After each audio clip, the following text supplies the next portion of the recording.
Halo teman-teman, kembali lagi di channel saya. Pada video kali ini kita akan membahas tentang pentingnya sebuah thumbnail dalam video kita. Sebelum kita mulai video ini, jangan lupa klik tombol like, subscribe, dan share video ini.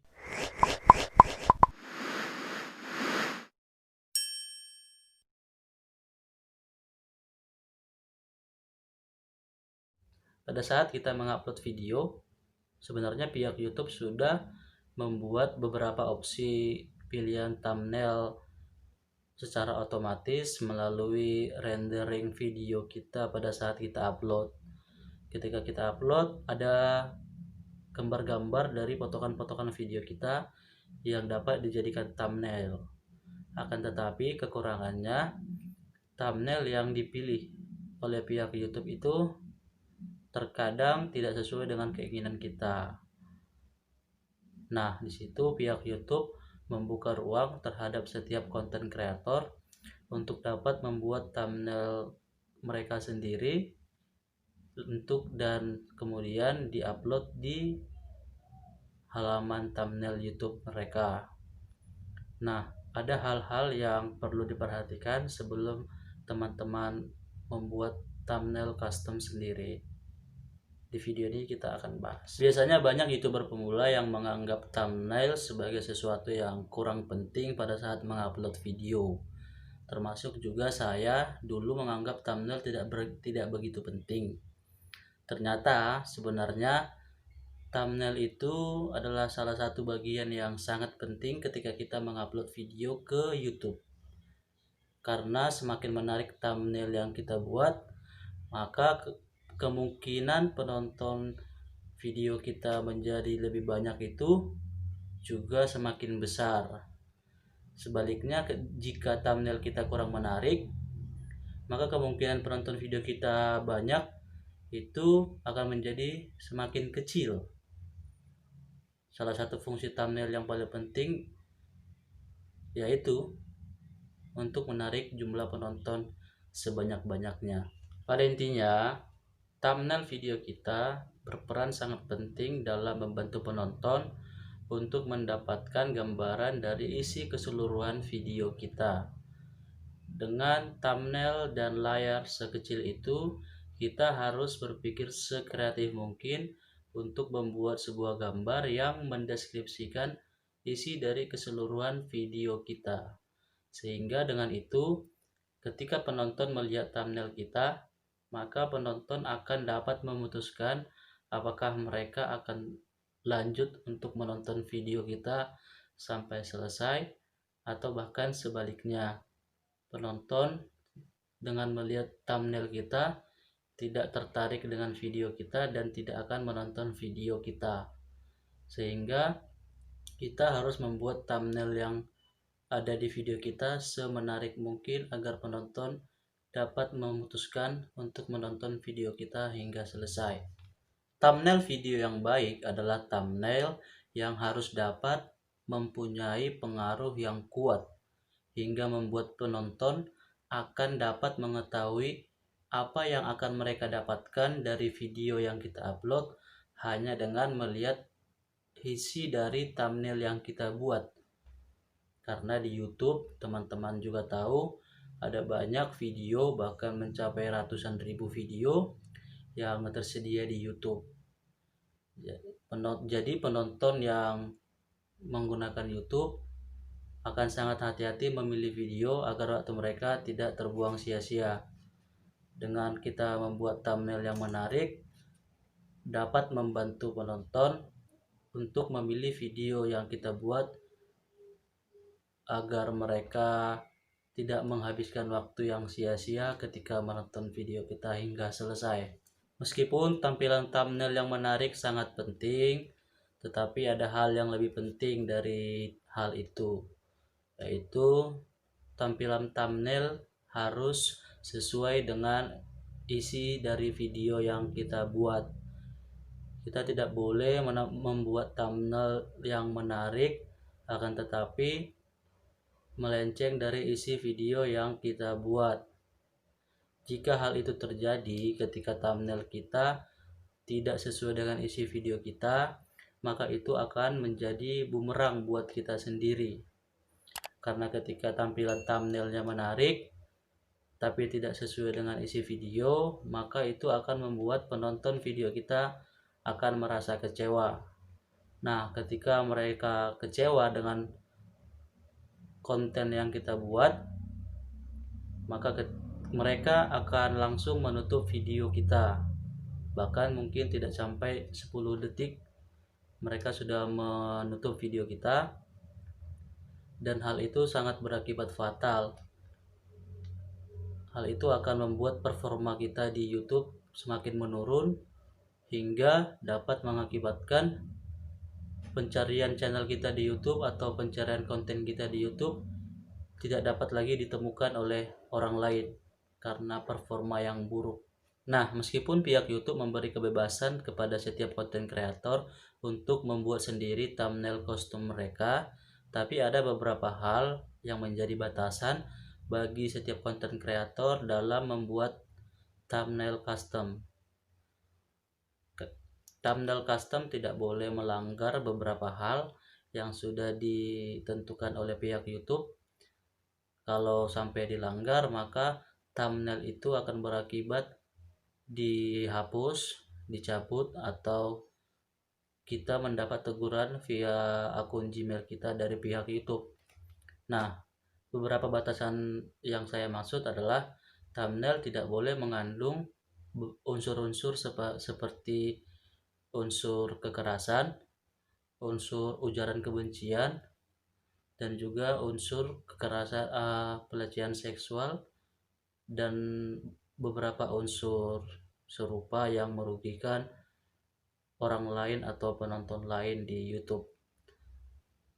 Jika tidak melanggar hal itu, kita dapat dengan bebas membuat kreasi thumbnail custom kita sendiri.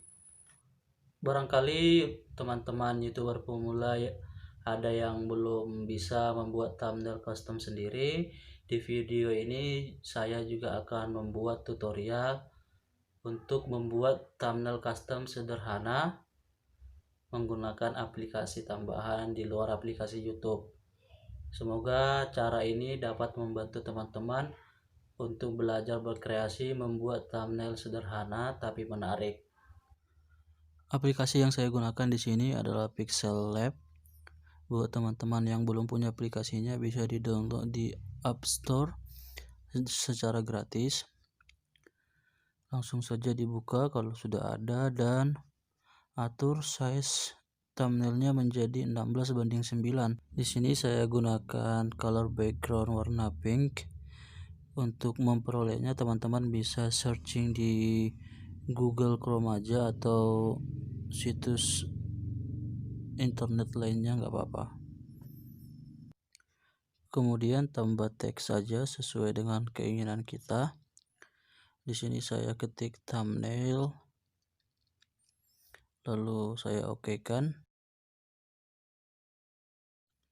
Di sini teman-teman bisa mengatur posisinya sesuai dengan selera masing-masing ya, dan juga bisa menambahkan teks apa aja dengan cara mengklik tanda pensil yang ada di pojok kiri atas. Pada intinya sebenarnya ketika membuat thumbnail custom seperti ini tergantung kreasi dan keinginan masing-masing. Jadi teman-teman mau buat apa tinggal lakuin aja.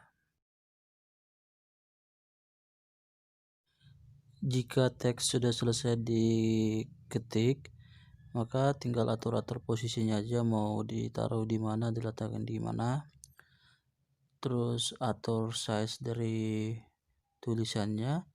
Di sini biasanya saya pakai ukuran 35 sampai 40 supaya tidak terlalu besar tapi tidak terlalu kecil juga.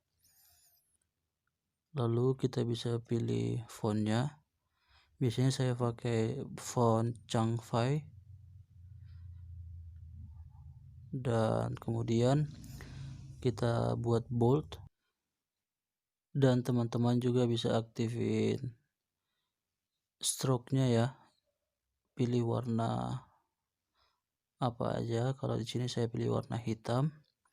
Kemudian bisa diaktifin 3D, efek 3D di fontnya. Di sini ada settingan-settingannya, teman-teman bebas pilih mau setting bagaimana, tergantung kreasi teman-teman aja.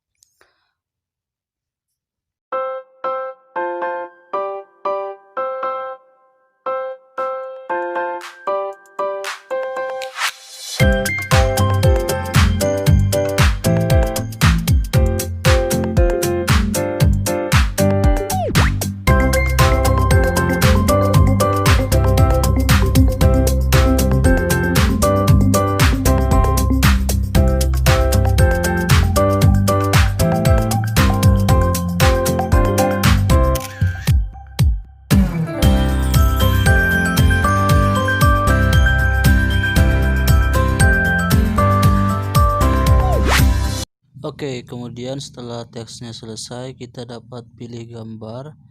Di sini saya mau pakai gambar laptop, bisa didapat di situs Google Chrome, diklik di search aja laptop.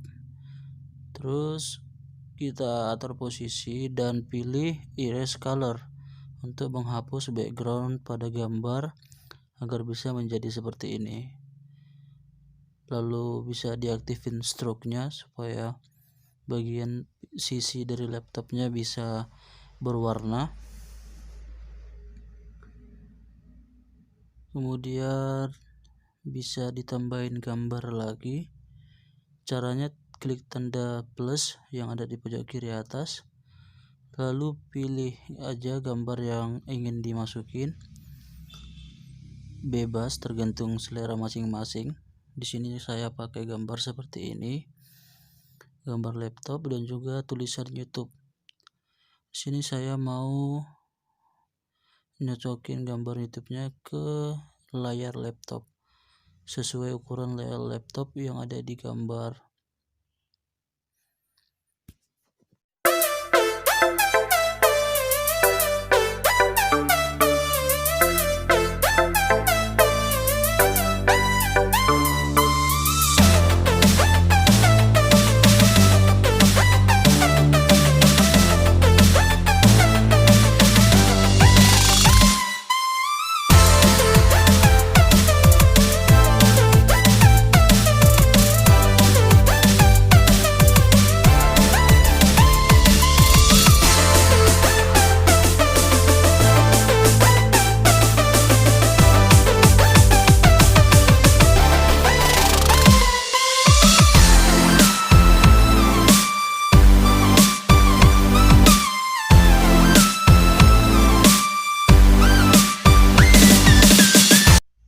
Nah, jika sudah selesai, teman-teman bisa langsung di save aja, klik tanda titik 3 yang ada di pojok kanan atas, lalu kemudian export image untuk menyimpan. Demikian video tutorial dari saya, sampai jumpa di video selanjutnya.